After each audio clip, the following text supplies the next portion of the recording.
बताइए 1/10 के बारे में, परमेय है या अपरमेय है? ये क्या है? अच्छा, ये सबसे पहला बात कि बट्टा में है। दूसरा बात 1 भी पूर्णांक है, 10 भी पूर्णांक है। तीसरा बात कि नीचे में 0 नहीं होना चाहिए। तो 0 कहाँ है? ये तो 10 है, 0 नहीं है। ये क्या है? 10 है। ठीक है, तो ये भी परमेय संख्या हो गया। अब सीख गए क्या? अच्छा, तो अब बताइए 1 क्या होगा, परमेय की अपरमेय? चुप का है, नहीं समझ में आया। आप किसी भी संख्या के नीचे में 1 लिख सकते हैं, चाहे वो 1 ही क्यों ना हो, 0 ही क्यों ना हो, आप सबके नीचे में 1 लिख सकते हैं। ठीक है, तो बट्टा के रूप में हो गया, पहला कंडीशन सेटिस्फाइड। दूसरा कंडीशन ये भी पूर्णांक है, ये भी पूर्णांक है, दूसरा कंडीशन भी सेटिस्फाइड। और तीसरा कंडीशन नीचे में 0 नहीं है, तो परमेय संख्या तो हो गया ना, परमेय संख्या। अच्छा, अब नहीं फंसिएगा, अब तो बता दीजिएगा। तो बताइए 0 क्या है? परमेय है। किसी के भी नीचे 1 तो लिख ही सकते हैं, बट्टा में हो गया, ये भी पूर्णांक, ये भी पूर्णांक। नीचे में 0 नहीं है, ऊपर में है तो क्या हो गया? नीचे में 0 नहीं है, मतलब ये भी परमेय संख्या। बहुत अच्छा, अब तो बता दीजिएगा कोई सा भी। बताइए ये -11 परमेय है या नहीं है? परमेय। आप किसी के भी नीचे में 1 लिख सकते हैं। -11 भी तो पूर्णांक है, ऋणात्मक पूर्णांक है, लेकिन पूर्णांक तो है। ये भी तो पूर्णांक है, दोनों पूर्णांक भी हो गया, और नीचे 0 नहीं है, तो परिमेय संख्या। अब धीरे धीरे बातें आपको समझ में आने लगी। ठीक है, चलिए अब ये बताइएगा, -901/312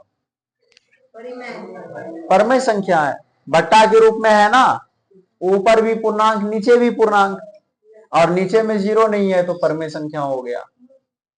लेकिन अब सावधानी बरतिएगा, √3 कैसे? कौन सा कंडीशन नहीं पूरा कर रहा है? बट्टा में तो किसी भी संख्या के नीचे में 1 लिख देंगे, पहला कंडीशन तो पूरा हर कोई करेगा। ठीक है, लेकिन दूसरा कंडीशन में आइए, 1 तो पूर्णांक है, लेकिन ये नेंगरा लुल्हा हो गया, ये तो पूर्णांक है ही नहीं। रूट के अंदर यदि संख्या आ जाए और वो रूट से बाहर ना निकले, कहने का मतलब नंगरा लुल्हा है, वो पूर्णांक नहीं है। ठीक है, हमें तो दोनों पूर्णांक चाहिए ना, नीचे पूर्णांक हुआ, ऊपर पूर्णांक नहीं, तो दूसरा कंडीशन ही सेटिस्फाई नहीं हुआ, यानी कि ये क्या है, परमेय की अपरमेय? अब समझ में आने लगी है, अपरिमेय संख्या।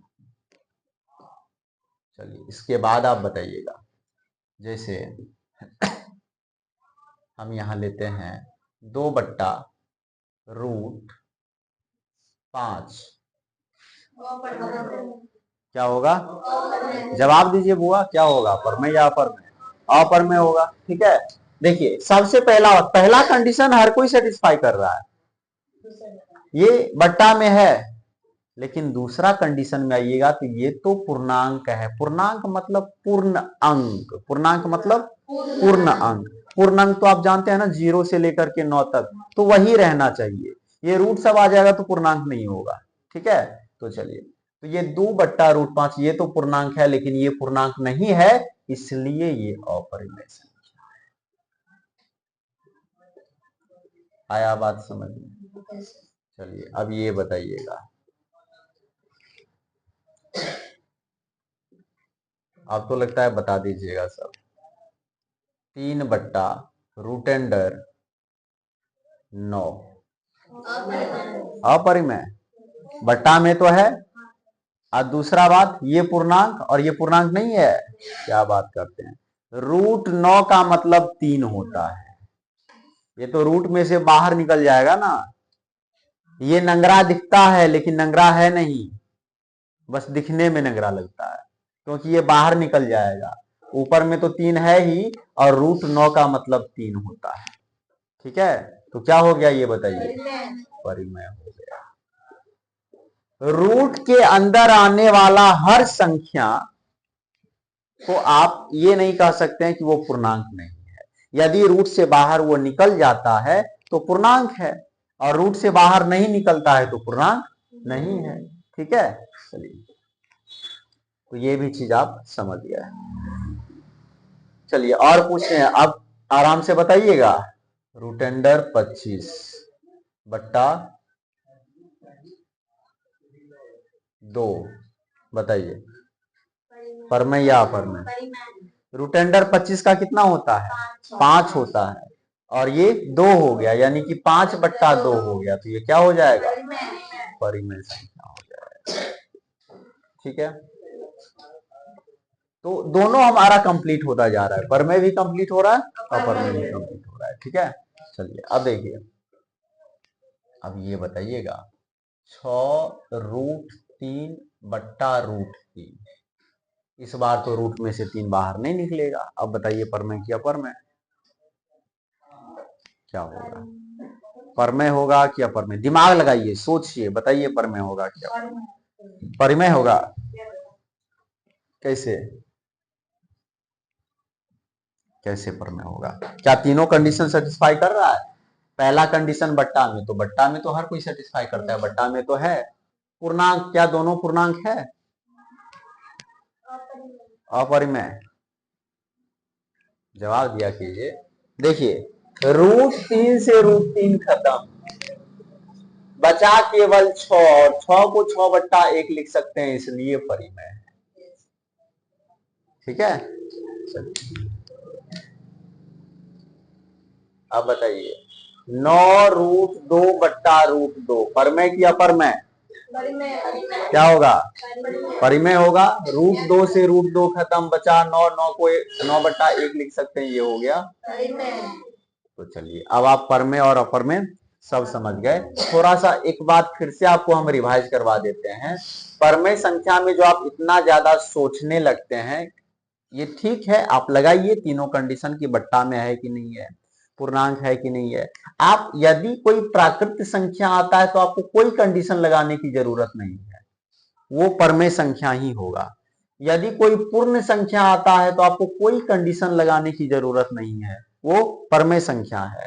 पूर्णांक, जितना भी पूर्णांक होगा वो सबका सब क्या है, परमेय संख्या है। जो भी सम संख्या है वो सबका सब क्या है, परमेय संख्या है। जो भी विषम संख्या है वो सबका सब क्या है, परमेय संख्या है। जो भी अभाज्य संख्या है वो सबका सब परमेय संख्या है।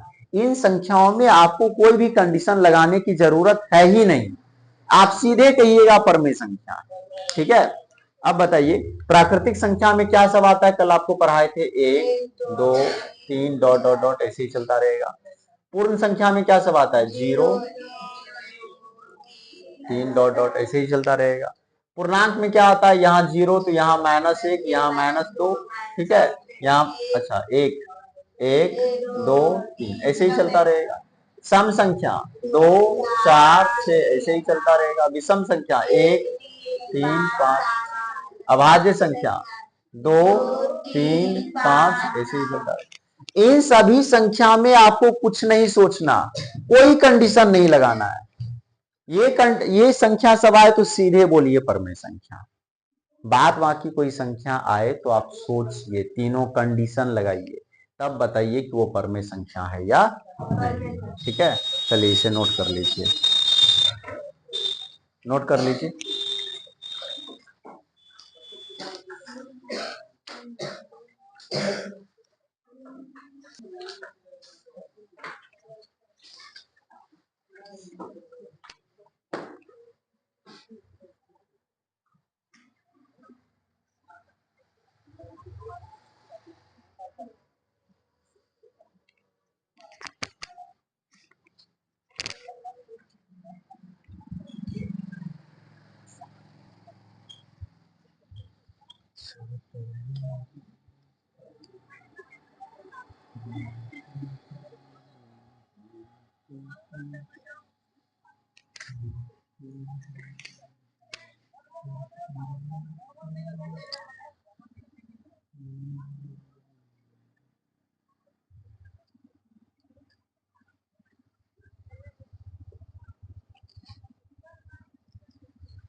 हाँ, कौन चीज का?